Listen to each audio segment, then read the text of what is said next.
Hello, কেমন আছো সবাই? আশা করি তোমরা সবাই খুব ভালো আছো আর আমিও খুব ভালো আছি। মিস্টার অ্যান্ড মিসেস চট্টরাজ লাইফস্টাইলের আরও একটি নতুন ভিডিওতে তোমাদেরকে জানাই স্বাগত। 5 তারিখে আমাদের যাত্রাটা শুরু হয়েছিল আমাদের বাড়ি থেকে। আমি আর অর্ক দুজন মিলে গাড়ি করে যাচ্ছিলাম কল্যাণী স্টেশনে। ওর কলিগদের আসার কথা ছিল চাকদা থেকে, তো ওদের সাথেই আমরা যাব ব্যান্ডেল। আমাদের ট্রেন ছিল হাওড়া থেকে, হাওড়া কালকা মেল। ফাইনালি আমরা বেরিয়ে পড়েছি। আমাদের ট্রিপ স্টার্ট হচ্ছে এখান থেকে। আগে কি হচ্ছে, এখন আমরা যাচ্ছি কল্যাণী মেন স্টেশন। এখানে পুরো অন্ধকার দেখাচ্ছে কারণ আমরা গাড়ির মধ্যে আছি, কিছু দেখা যাবে না। তো আমরা এখন মেন স্টেশন যাচ্ছি। হ্যাঁ, ব্যাগটা ভারী হয়েছে। তুমি তো বলবো ওর মধ্যে সব দাও। ঠিক আছে, সাথে থাকো আর দেখতে থাকো আমার ভিডিওটা। কলিগদের সাথে কল্যাণী স্টেশনে আমাদের দেখা হয়ে গেল। তারপর শুরু হলো লাগেজ তোলার পর্ব। যথারীতি সবাই এতদিনের জন্য বেড়াতে যাচ্ছি, সবারই অনেক লাগেজ ছিল। লাগেজ তুলে আমরা সবাই গাড়িতে উঠে নিজেদের মধ্যে আলাপ পরিচয়টা সেরে নিলাম। সবাইকেই ফটোতে দেখেছি, কিন্তু কারোর সাথে সেভাবে আলাপ পরিচয় নেই। তারপর আমরা রওনা দিলাম ব্যান্ডেল স্টেশনের উদ্দেশ্যে। গাড়ি করে আমরা ব্যান্ডেল অবধি যাব, ওখান থেকে আমাদের গ্রুপের বাকি মেম্বাররাও আসবে। তারপর আমরা ট্রেন ধরে যাব হচ্ছে হাওড়া। ফাইনালি ব্যান্ডেল পৌঁছে ওখান থেকে আমরা ব্যান্ডেল হাওড়ার লোকাল ট্রেনে উঠে পড়লাম। আর এই যে আমাদের গ্রুপ, রাজদা, অর্কর কলিগ, আফসানা আর আফসানার হাজব্যান্ড। আফসানা হচ্ছে আমার কলিগ, রাজদার ওয়াইফ আর হচ্ছে রাজদার এই মিষ্টি মেয়ে রাজন্যা। সবাই মিলে আমাদের যাত্রাটা শুরু করলাম। আর আমাদের লাগেজ দেখে তো আমরা যতটা না ভয় পাচ্ছিলাম, তার থেকে ভয় পাচ্ছিল আমাদের হাজব্যান্ডরা, কারণ এখনই এত লাগেজ, পরে যে কী হবে কেই জানে। যাই হোক, তারপরে আমরা ব্যান্ডেল স্টেশন থেকে ট্রেন ধরে হাওড়ার নামার অপেক্ষায় ছিলাম। হাওড়াতে নেমে ফাইনালি আমরা চলে গেলাম ওয়েটিং রুমের দিকে, কারণ আমাদের ট্রেন ছিল রাতে 9:50। তো আমরা যথারীতি টাইমের আগেই পৌঁছে গেছি, তাই আমরা ওয়েট করব ওখানে।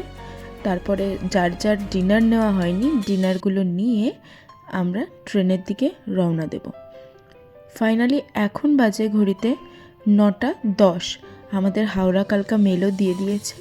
এবার আমরা ট্রেনে আমাদের সিটের দিকে রওনা দিচ্ছি। ওখানে ঘড়িতে দূর থেকে দেখা যাচ্ছে এখন বাজে 9:30। আর এই যে অর্ক আর ওই পাশের যে দাদাটা, এটাই হচ্ছে আমাদের ট্যুর অ্যান্ড ট্রাভেলার্সের যার গাইডে আমরা যাচ্ছি সেই দাদা।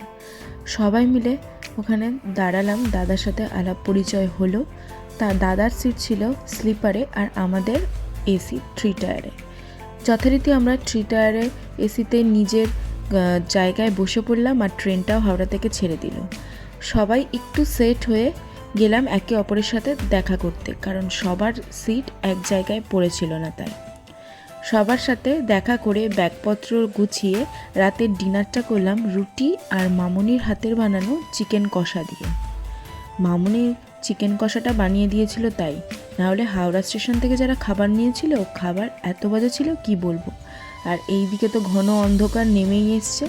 তারপর আমাদের ট্রেনটি দীর্ঘ পথ অতিক্রম করার পর দুর্গাপুর স্টেশনে গিয়ে হল্ট দিল।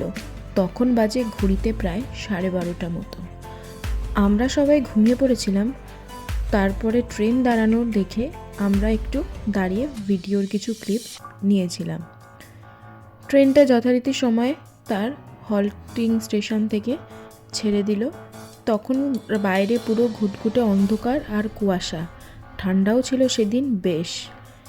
রাতের অন্ধকারের বাইরের দৃশ্য দেখতে দেখতে কখন যে চোখ লেগে আসলো বুঝতেই পারলাম না।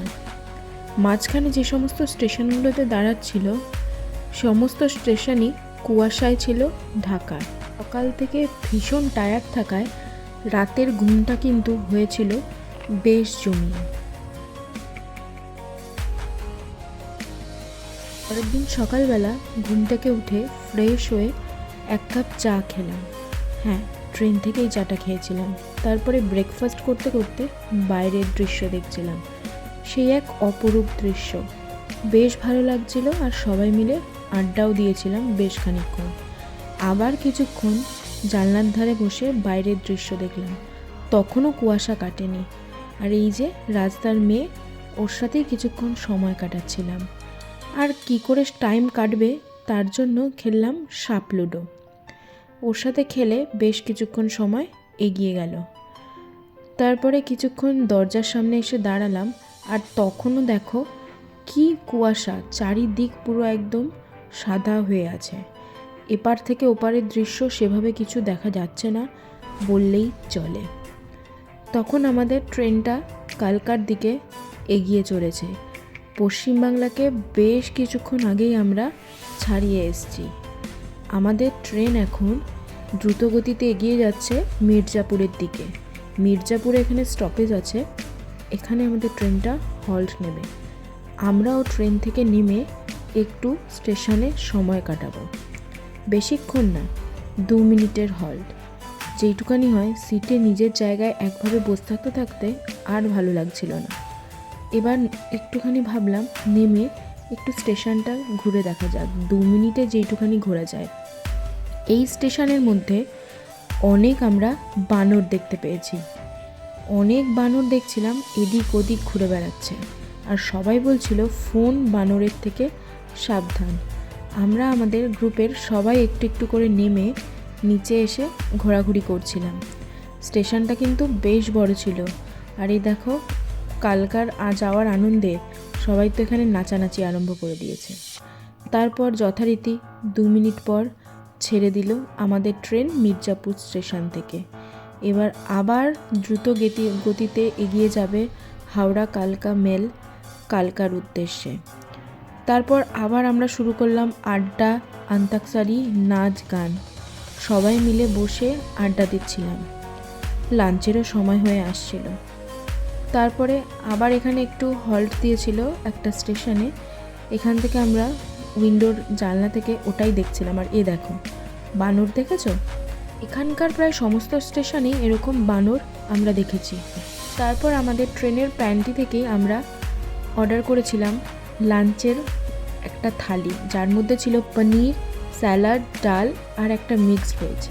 আর আমরা আমাদের কালকে রাতের লেফট ওভার চিকেন দিয়ে আমাদের পুরো লাঞ্চটা কমপ্লিট করে একটু ঘুমানোর চেষ্টা করছিলাম। কিন্তু ট্রেনে কি আর ঘুম হয়? তাও চেষ্টা করতেই হবে, নালে তো সময় কাটবে না। আমরা নামবো কালকে সকালে। ট্রেন যথারীতি লেট চলছিল কুয়াশার জন্য, তবে একদিকে লেট থাকলে আমাদের কিন্তু সুবিধাই হয়েছে। আমাদের ট্রেনটা কালকা স্টেশনে 3টের সময় পৌঁছানোর কথা, আর আমরা কালকা থেকে সিমলা যাব টয় ট্রেনে। আমাদের টয় ট্রেনের টাইম ছিল 6:45 AM। তো একটু লেট থাকলে আমাদের সুবিধাই হতো। ওই সময়টা আমাদের স্টেশনে বসে এই হাড় কাঁপানো ঠান্ডায় কাটাতে হতো না। যথারীতি মধ্যরাতে আমাদের ট্রেন এসে পৌঁছালো ওল্ড দিল্লি স্টেশনে। আমরা সবাই নেমে একটু ওল্ড দিল্লি স্টেশনটাকে দেখলাম। তারপর ট্রেন ছেড়ে এগিয়ে পড়ল আবার কালকার উদ্দেশ্যে। আর এই যে দূর থেকে দেখতে পাচ্ছ আমাদের ওল্ড দিল্লির রাস্তা, আর তার সাথে লালকেল্লা। রাতের অন্ধকারে লালকেল্লাটাকে দেখতে কিন্তু বেশ ভালো লাগছিল। তবে আমি দরজার সামনে দাঁড়িয়ে ভিডিও করছিলাম দেখে আর যারা আমার সাথে যাত্রা করছিল তারা আমাকে বলছিল ভেতরে এসে ভিডিও করার জন্য, কারণ এই যে রাস্তাটা, এখান থেকে নাকি অনেক ফোন চুরি হওয়ার সম্ভাবনা থাকে। আমাদের ট্রেন লালকেল্লা পেরিয়ে এখন ওল্ড দিল্লি জাংশনে একদম ঢুকে গেল। এখানে 15 মিনিটসের হল্ট ছিল, কিন্তু ট্রেনটি দাঁড়িয়েছিল 20 মিনিটসের মতো। এখান থেকে আমরা আমাদের রাতের ডিনারটা অর্ডার করে নিয়েছিলাম। রাতের বেলা আজকে আমরা ডিনারে অর্ডার করেছিলাম বিরিয়ানি আর তার সাথে চিলো কাবাব। সবাই মিলে ডিনারটা কিন্তু খুব এনজয় করেছিলাম সেদিনকে। দিল্লি স্টেশনে বেশ ঠান্ডা ছিল, বুঝতে পারছিলাম কালকাতে কিন্তু ভালোই ঠান্ডা পড়বে। তারপরে দিল্লিকে টাটা বলে আমাদের ট্রেন এগিয়ে গেল পরবর্তী স্টপেজ চণ্ডীগড়ের দিকে। চণ্ডীগড় থেকে আর বেশ কিছুক্ষণের অপেক্ষা, তারপরই আমরা পৌঁছে যাব আমাদের ডেস্টিনেশন কালকাতে। এখন প্রায় রাত অনেকটা বেড়েছে।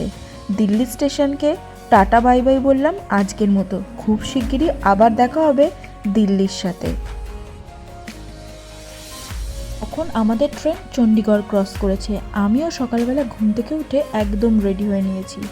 বাইরে তখন ঘন কালো, একদম সূর্যের দেখা নেই, আর চারিদিকে কুয়াশা আর সেরকম ঠান্ডা। নিজেদের ব্যাগপত্র গুছিয়ে নিয়ে গেটের সামনে দাঁড়িয়ে পড়লাম। এখন বাজে ঘড়িতে ঠিক 5:45 আর আমাদের ট্রেনটি কালকাতে পৌঁছে গেছে। এবার ট্রেন থেকে নামার অপেক্ষা। সবাই মিলে এক এক করে ট্রেন থেকে নামলাম। তারপরে এই যে ট্রেনের যাত্রীরা আর যারা ছিল আমাদের সাথে, সবাইকে টাটা বাই বাই করে আমরা এগোলাম টয় ট্রেনের উদ্দেশ্যে। সবাইকে টাটা বাই বাই করলেও আমাদের গ্রুপের প্রত্যেকটা মেম্বারকে গুড মর্নিং জানিয়ে আমাদের নতুন যাত্রা শুরু করলাম কালকা থেকে সিমলার উদ্দেশ্যে। এরকম আরও সুন্দর সুন্দর ভিডিও আসতেই থাকবে। সবে তো কালকা এসে পৌঁছালাম। দেখতে চাইলে চ্যানেলটাকে প্লিজ সাবস্ক্রাইব করে দিও।